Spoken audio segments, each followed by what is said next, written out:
Today, I have to tell you the truth about something that should have every single American outraged, because while millions of hardworking families just found out that their SNAP food benefits are being slashed, $15, $20, $80 a month gone overnight, your mayors and governors in sanctuary cities they're busy out there handing tens of millions of dollars to house, feed, and protect illegal migrants. Yes, you heard me right, guys. Illegals eat first while American families are being left broke. Now, here's the kicker.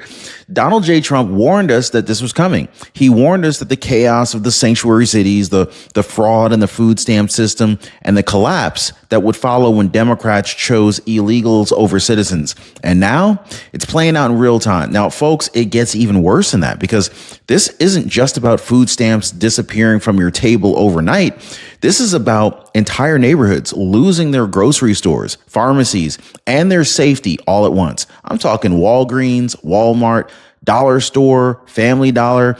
They're shutting their doors. Cartels are seizing apartments.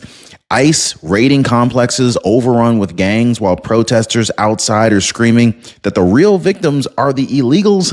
Yeah. So the real question here that you have to ask yourself is, when families are starving and stores are closing, why are illegals at the front of the line? So guys, mark this date, okay? August 2025, because today America is living through the nightmare that President Trump warned us about. Families are finding out that their food stamp benefits, SNAP benefits are being gutted, stripped down to the bone, while sanctuary city mayors shovel millions into migrant programs. Now, this is the dual crisis. Families versus illegals.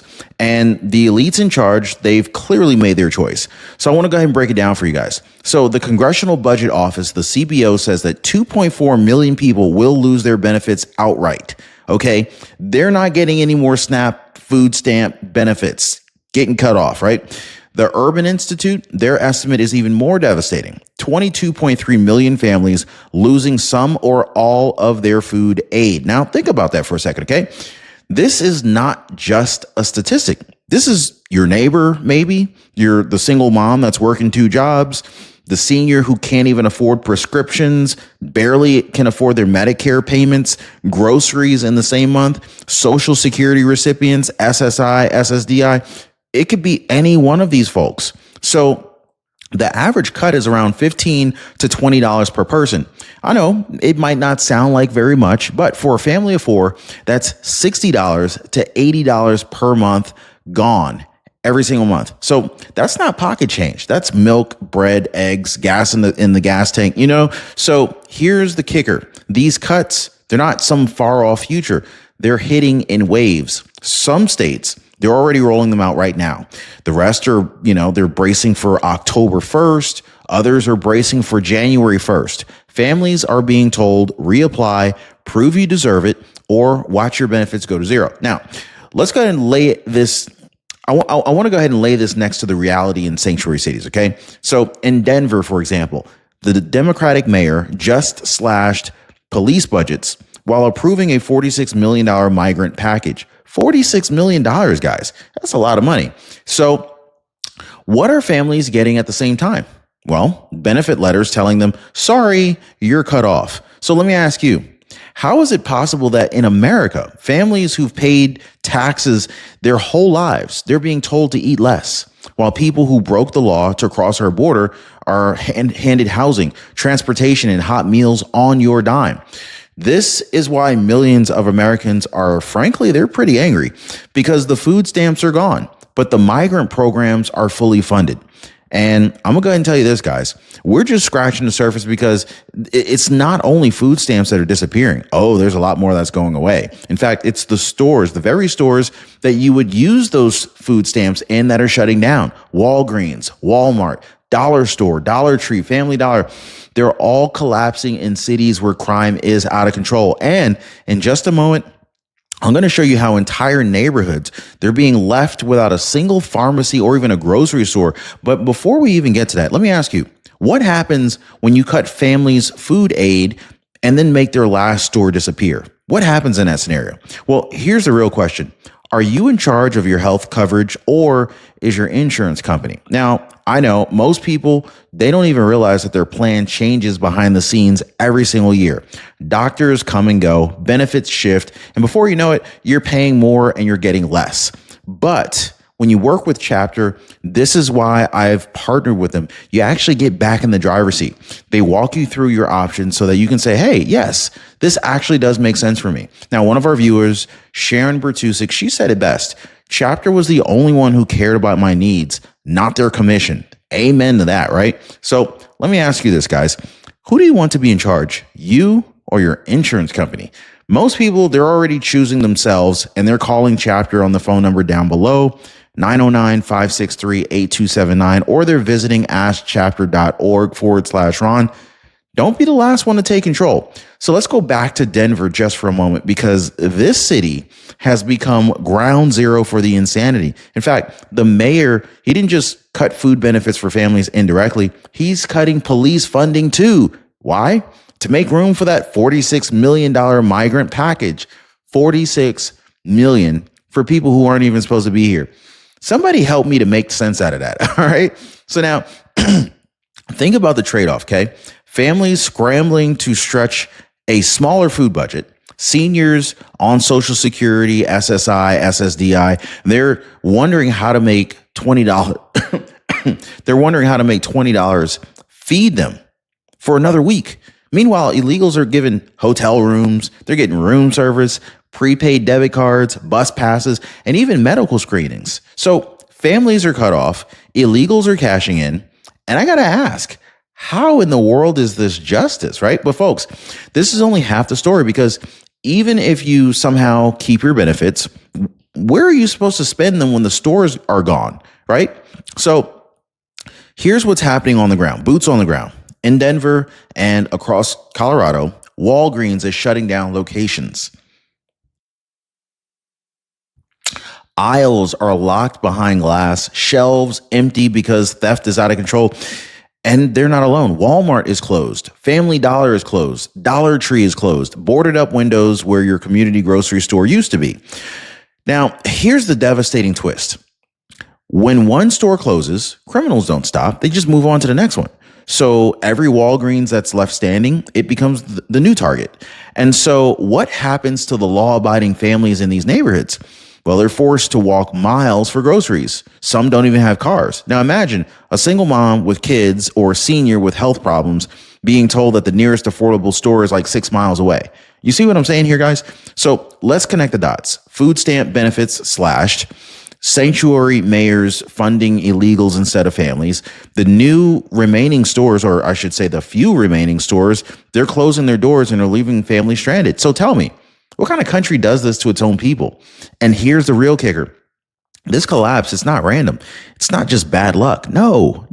This is being driven by gangs and cartels flooding into these very same communities. So now, if it was just food stamps being cut and store closures, that would already be a nightmare. But it's actually far worse than that. There's a lot more to the story, because behind the thefts, behind the boarded up Walmarts and Walgreens, there's a darker force that's driving all of this: illegal gangs and cartels. So let me break it down for you guys. In Aurora, Colorado, just outside of Denver, the Venezuelan gang Tren de Aragua has been terrorizing neighborhoods. I'm talking doorbell cameras catching them banging on apartment doors, armed and ready to invade. These are not kids stealing candy bars. These are organized gangs that are taking over entire apartment complexes. And in some cases, they even evict Americans from their own apartments. And it's not just Venezuelans. ICE recently arrested a 22-year-old Honduran tied to a Sinaloa cartel. Felony warrants in 2 counties, living right here in a Denver apartment, while his sister, also here illegally, pretended it was just an ordinary family home. Now, let me ask you guys, how does it make sense that American families are cut off from food aid while cartel-linked illegals live rent-free in taxpayer-funded housing? Help me make it make sense, guys. Anyway, so this is the insanity that President Trump warned us about. Sanctuary city policies that don't just attract illegals, but give safe haven to the worst criminals on earth. Now, here's the insult on top of the injury. When ICE finally does its job, When they raid these complexes and take criminals off the street, then what happens? Crowds of protesters fled the streets. Just picture this, guys. Hundreds of people waving pro-Palestinian flags, Mexican flags, but out of all the flags that are being waved, not a single American flag is in sight, standing outside the Denver ICE facility, chanting for the release of gang members and cartel operatives. Police forced to deploy snipers, tear gas, and rubber bullets just to clear the streets. And while that chaos unfolds, law-abiding families are still left broke, still left hungry, still left wondering how they're supposed to survive the month. And the loudest voices, they're not defending the single mom who lost $80 in SNAP food stamps. They're not defending the senior citizen who's walking 6 miles to get their groceries. No, they're screaming to protect illegals. So here's a situation you got to sit with here, guys. American families are losing their food, losing their stores, losing their safety, while the activists pour every ounce of energy into defending illegals. And if you thought it stopped here, you would be wrong, because the police who should be protecting families, they're not even allowed to do their jobs anymore. So here's where the betrayal cuts the deepest.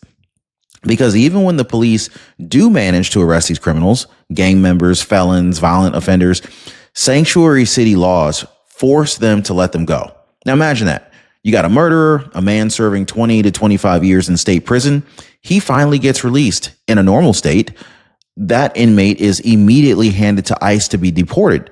But in Colorado, no, that's not how it works. The law says you can't tell ICE. So then you have to release him right back into the neighborhood. Ask yourself this, guys. How is a Walgreens supposed to survive when cartel members walk the streets untouched? How are families supposed to feel safe when their local police are forbidden from teaming up with ICE? And so it makes, to make it even worse, remember, these same police forces are being defunded by mayors to redirect millions toward illegal migrant programs. So not only are there fewer officers, the officers left are legally barred from doing their jobs. So this means American families, they lose twice. They lose their food benefits, SNAP benefits, food stamps, whatever, and they lose the safety net of law enforcement. So now I got to pause here for a second, because this is exactly what Donald J. Trump warned America about, did he not? For years, Trump told us sanctuary cities they were going to collapse under the weight of their own lawlessness. He said funding illegals over families, this was going to break budgets, shut down businesses, and unleash chaos. And so look around. Was he wrong? Or was he the only leader that was smart enough, strategic enough, and compassionate enough to put American families first? Trump's plan has always been fairly simple. Cut out the fraud and the waste in welfare programs, target the gangs, the cartels, the abusers of the system, protect the families who work, pay taxes, and play by the rules. Now, compare that to what Democrats delivered. A system where families eat last or don't even eat at all, while illegals go first. So here's the thing. The media is not going to tell you this.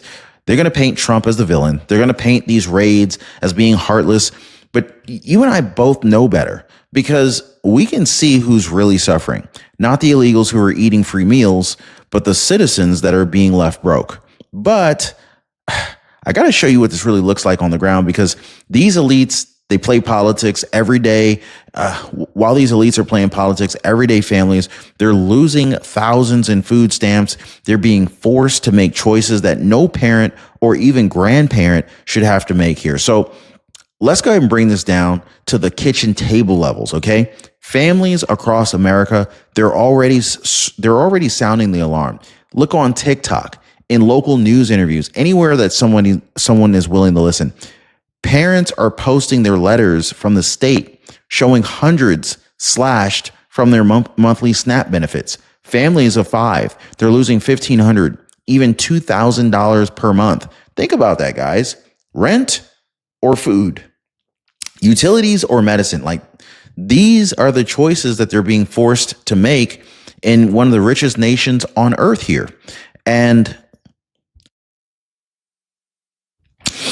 so when families basically cry out, what do they see on the news? Sanctuary cities opening shelters, feeding migrants hot meals, handing out debit cards.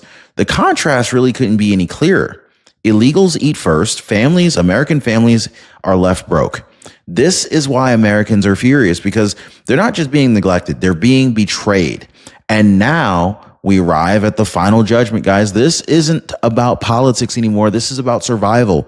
The food is disappearing. The store shelves are empty. The stores are closing. The cops are handcuffed and the criminals are running wild. I mean, why would a store stay open when the shelves are completely empty and bare? So here's the choice every American has to make. Do you stand with struggling families, citizens who've paid taxes, but they've built communities and raised their children here? Or do you stand with the politicians who cut those families off so that illegals can eat first? Donald J. Trump, he made his choice clear years ago. He stood with families. He warned America that this collapse was coming. And now, as president, he's fighting every single day to clean up the mess, stop the fraud, and put families back at the front of the line where they belong. But the question is, where do you stand? Because this system isn't sustainable, guys. It's families versus illegals, and every day the gap grows wider. So let me leave you with this. SNAP food stamps are gone. They were taken away overnight. Stores are gone. The shelves in the stores were completely empty. Safety is gone. And unless we stand with the leadership that puts families first, America itself will be gone too. Now, I just want to thank you guys so much for watching. YouTube thinks that you're really going to enjoy the next video that just popped up on your screen right here. Click that video, keep watching, and join me as we expose what the media refuses to tell you. We'll see you next time.